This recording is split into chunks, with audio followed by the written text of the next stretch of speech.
சிவாய நம.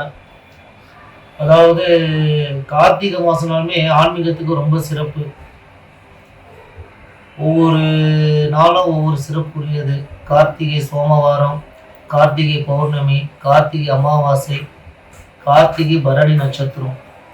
இந்த கார்த்திகை பரணி நட்சத்திரத்துக்கு என்ன சிறப்புன்னு பார்த்தீங்கன்னா, கார்த்திகை பரணி நட்சத்திரத்துக்கு விளக்கேற்றி வழிபடும் பொழுது அந்த விளக்கின் ஒளியானது பூலோகத்தை விட்டு யமலோகத்துக்கு செல்லும் பொழுது அந்த ஒளி உங்களுடன் வெளிச்சத்தை காட்டும். அதாவது போற வழிக்கு வெளிச்சம் வேணும், போற வழிக்கு வெளிச்சம்னு பெரியவங்க ஒரு வார்த்தை சொல்லுவாங்க.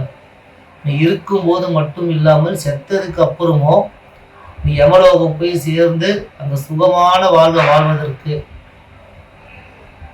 இந்த பரணி தீபம் ரொம்ப உதவும். அதனால கார்த்திகை மாசத்துல வரக்கூடிய அந்த பரணி நட்சத்திரம் அன்னைக்கு வீட்டில் விளக்கேற்றி மூதாதிரிகளையும் வழிபடுங்க.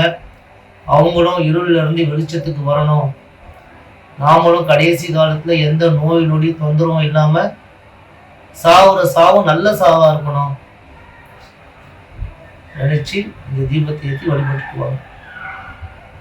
சிவா.